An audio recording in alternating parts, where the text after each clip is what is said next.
61:1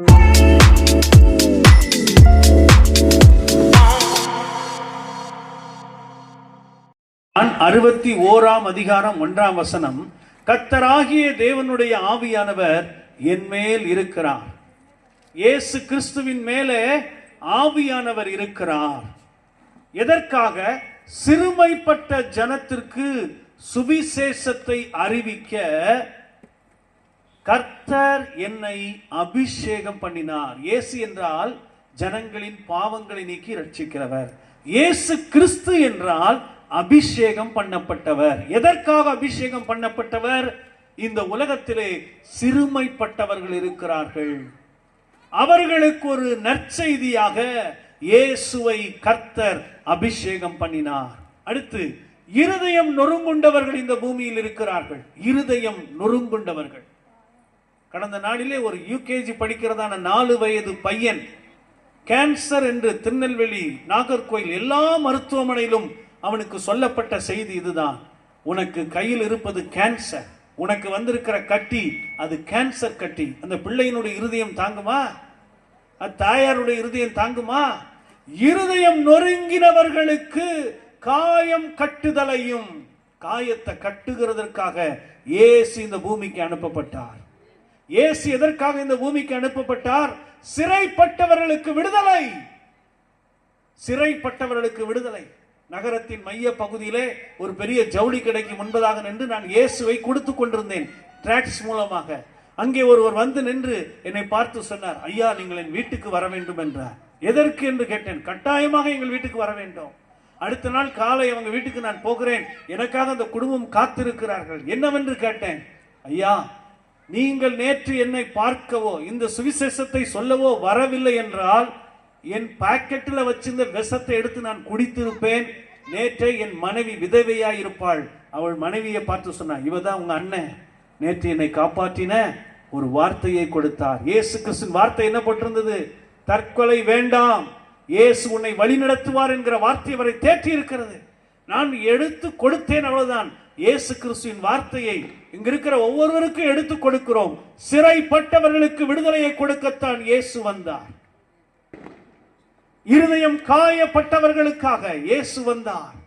அது மாத்திரமல்ல அன்பானவர்களே, என் ஆண்டவராய் இயேசு கிறிஸ்து துயரப்பட்டவர்களை சீர்படுத்தும்படி வந்தார். துயரம் வாழ்க்கையில் எவ்வளவு பெரிய கொடிய துயரம். இன்னும் சில நாட்களில் செத்து விடுவீர்கள் என்று ஒரு முக்கியமான ஆலயத்தின் அருகில் இருக்கிற ஒரு வீட்டார் அழுது கொண்டிருந்தார்கள். அப்பொழுது நான் அந்த வீட்டுக்கு ஜெபிக்க போயிருந்தேன். ஜெபித்து விட்டு நான் எப்பொழுதும் வருவது இயற்கை. அப்பொழுது அந்த அக்கா சொன்னாங்க, எங்க அப்பாவை முடியாதுன்னு சொல்லி ஆஸ்பத்திரியில இருந்து அனுப்பிவிட்டார்கள். ஒரு 10 நாள் நல்ல உணவு கொடுங்கள் என்று சொல்லிவிட்டார்கள். தம்பி நீங்க கொஞ்சம் எங்க அப்பாவுக்காக ஜெபம் பண்ணணும் அப்படின்னாங்க. ஒரு 5 நாள் இருப்பார், அவ்வளவுதான். துயரம். அந்த வீட்டில் இப்படி ஒரு துயரம் இருப்பது எனக்கு தெரியாது. நான் அக்காவை பார்ப்பேன், அண்ணனை பார்ப்பேன், பிள்ளைகளை பார்ப்பேன், ஜெபித்து விட்டு வந்து விடுவேன். அன்றைக்கு ஒரு சிறிய ஜெபத்தை ஏறெடுத்து வந்தேன். 10 ஆண்டுகள் திரும்ப உயிரோடு வாழ்ந்து மரித்தார். ஒரு மனிதனுடைய வேதனை அள்ளி போட்டுக்கொண்டு வேதனையோடு இருப்பானே, வேதனையோடே இருப்பார்களே. வேதனையோடு இருக்கிறவர்களை குறித்து நாம் பார்க்கும்போது முகத்தில் ஒரு தோற்றம் தெரியும் அல்லவா? அதுதான் சாம்பல். ஒரு சோகம், ஒரு வேதனை, ஒரு துன்பம் யாரிடமும் சொல்ல முடியாது. ஒரு வாலிப பெண் தன்னுடைய ஹாஸ்டலிலே, தன்னுடைய ரூமில் அவள் திட்டமிட்டாள், இப்பொழுது நான் சாக போகிறேன் என்று. பக்கத்தில் அவளோடு கூட படிக்கிற ஒரு பொண்ணு இருந்தா.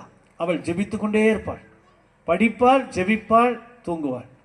அவளை அன்று தூங்க விடாமல் ஏதோ ஒரு வார்த்தை, எழும்பு எழும்பு, உன் நண்பனை, உன் நண்பியை போய் பாரு, உன் ஃப்ரெண்டை போய் பாருன்னு சொல்லிக்கிட்டே இருக்கிற ஒரு வார்த்தை. அந்த மகள் திடீரென கதவை திறந்து உள்ள போனா தன்னுடைய சொந்த நண்பி, தன்னோடு கூட படிக்கிற மாணவி தூக்கு கயிற்றை பிடித்து கொண்டு தொங்குவதற்கு ஆயத்தமாக இருக்கிற நேரத்திலே இயேசு உள்ளே போய் இந்த மகளை கொண்டு அந்த மகளை விடுவித்தார். அன்பானவர்களே, இப்படி எண்ணற்ற சாட்சிகளை சொல்ல முடியும். துயரத்துக்கு பதிலாக ஆனந்த தைலம், துதியின் உடையை கொடுக்கிறார். பேச முடியாதவர்களை பேச வைக்கிறார், நடக்க முடியாதவர்களை நடக்க வைக்கிறார், வாழ முடியாதவர்களை வாழ வைக்கிறார். என் வாழ்க்கையில் கடன், என் வாழ்க்கையில் எக்கச்சக்கமான கடன், ஆசீர்வாதமே இல்லை, வீடு கட்ட முடியவில்லை. இங்க வந்திருக்கிற சகோதரின் வீட்டுக்கு நானும் என்னுடைய மாமா பாஸ்டர் அதிசயம் சாமுவேல் 2 பேரும் தான் அஸ்திபாரம் போட்டோம். எனக்கு நல்ல ஞாபகம் இருக்கிறது. அவர்கள் இருந்த வீடு எனக்கு ஞாபகம் இருக்கிறது. அவருடைய சூழல்கள் எல்லாம் ஞாபகம் இருக்கிறது. 25 ஆண்டுகள் கடந்து விட்டது. இன்றைக்கு கர்த்தர் ஆசீர்வதித்து வைத்திருக்கிறார். கடன்களை மாற்ற அவர் வல்லமையுள்ள தேவனாய் இருக்கிறார். கடன்களை மாற்ற வல்லமையுள்ள தேவனாய் இருக்கிறார். இப்படி நான் சொல்லிக்கொண்டே இருக்க முடியும். ஏனென்றால் நெடுங்காலம் பாழாய் கிடந்தவர்கள் இந்த உலகத்தில் இருக்கிறார்கள். பிறந்ததிலிருந்தே தரித்திரம், வேலையில் தரித்திரம், வாழ்க்கையில் தரித்திரம், குடும்பத்தில் சமாதானம் இல்லை, எங்கே போனாலும் தோல்வி தோல்வி தோல்வி என்ற நிலையில் நெடுங்காலமாய் 10 வருடம் அன்னாள் அழுதாள் என்று வேதம் சொல்கிறது. குழந்தை இல்லாமல் நெடுங்காலமாக வேதம் சொல்லுகிறது. நெடுங்காலமாய் பாழாய் கிடந்தவைகளை கட்டி பூர்வத்தில் நிர்மூலமானவைகளை எடுப்பித்து தலைமுறை தலைமுறையாய் இடிந்து கிடந்த பாழான பட்டணங்களிலே புதிதாக கட்டுவார்கள். என் ஆண்டவர் இயேசு இந்த பூமிக்கு ஏன் அனுப்பப்பட்டார்?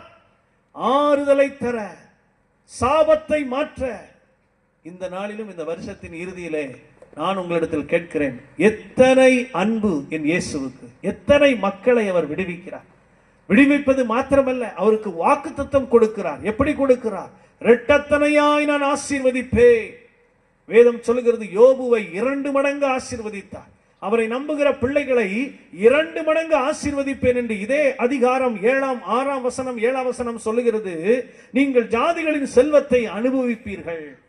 பாழாய் கிடந்தவர்கள், துயரப்பட்டவர்கள், நொறுக்கப்பட்டவர்கள், இருதயத்திலே வேதனையோடு இருக்கிறவர்களுக்கு கர்த்தர் கொடுக்கிற வாக்குத்தத்தம், நீங்கள் ஜாதிகளின் செல்வத்தை அனுபவித்து அவர்கள் மகிமையை கொண்டு மேன்மை பாராட்டுவீர்கள். வெட்கத்துக்கு பதிலனாக இரட்டத்தனையான பலன் வரும். உங்கள் குடும்பத்திற்கு, உங்கள் வாழ்வுக்கு 2 மடங்கு பலன் கொடுக்க அவர் இயேசு நல்லவராயிருக்கிறார். அந்த இயேசு பெரியவராயிருக்கிறார். அந்த இயேசுவால் கூடாத காரியம் ஒன்றுமில்லை.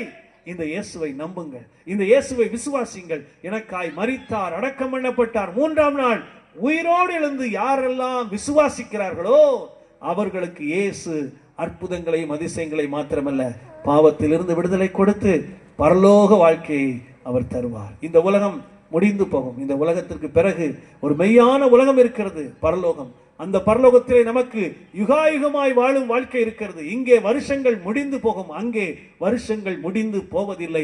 இங்கே மனிதனுடைய வாழ்க்கை ஒரு எல்லைக்குட்பட்டது, அங்கே முடிவில்லாத வாழ்க்கை இருக்கிறது.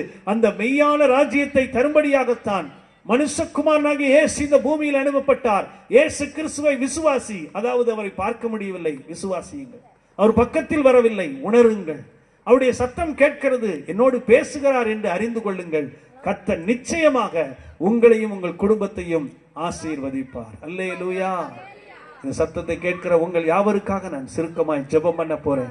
எங்களை நேசிக்கிற நல்ல பிதாவே, துயரத்துக்கு பதிலாக ஆண்டவரே, தகப்பனே, உம்முடைய பிள்ளைகளுடைய வெட்கத்துக்கு பதிலாக ஒருவேளை லட்சையோடு இங்கே இருக்கலாம், பலருடைய தவறான வார்த்தைகள் நிமித்தம் காயத்தோடு இருக்கலாம், நொறுங்கி போய் இருக்கலாம், வாழ்க்கையே தலைகீழாக மாறி இருக்கிறது. நான் இருந்த நிலையிலிருந்து நான் இப்பொழுது எப்படியோ வாழ்ந்து கொண்டிருக்கிறேன் என்று உடைக்கப்பட்ட நிலையில் இருக்கிறான். உம்முடைய பிள்ளைகள் ஒவ்வொருவருக்கும் ஆறுதலை கொடும். உம்முடைய பிள்ளைகள் ஒவ்வொருவருக்கும் துயரத்துக்கு பதிலாக துதியின் ஆடையை கொடுத்து ஆனந்த தைலம், அபிஷேக தைலத்தினால் நிரப்பும்படி நான் செபிக்கிறேன். இரட்டத்தனையான ஆசீர்வாதத்தை கொடுக்கிறவரே, பாவங்களை மன்னித்து சாபங்களை நீக்கி அந்தகாரத்திலிருந்து நம்முடைய பிள்ளைகளை விடுவித்து ஆச்சரியமான ஒளிக்கு நேராய் நடத்தும்படி இவர்களை பிதா, குமாரன், பரிசுத்தாவின் நாமத்தில் ஆசீர்வதித்து ஜெபிக்கிறேன். எனக்கு ஒரு வேலை இல்லையே, நான் பறந்து செல்ல வேண்டியவன், இப்படி என் கால்கள் கட்டப்பட்ட நிலையில் இருக்கிறது என்று கவலையோடு இருக்கிற சகோதரனே, சகோதரியே, கர்த்தர் உன்னை ஆசீர்வதிப்பேன் என்று சொல்லுகிறார். ஒரு குறிப்பிட்ட சகோதரனுக்காக சொல்லுகிறேன், கர்த்தர் உன்னை உயர்த்தும் நேரம் வருகிறதே, கர்த்தர் உன்னை உயர்த்துவார். நன்றி, நன்றி ஆவியானவரே. இந்த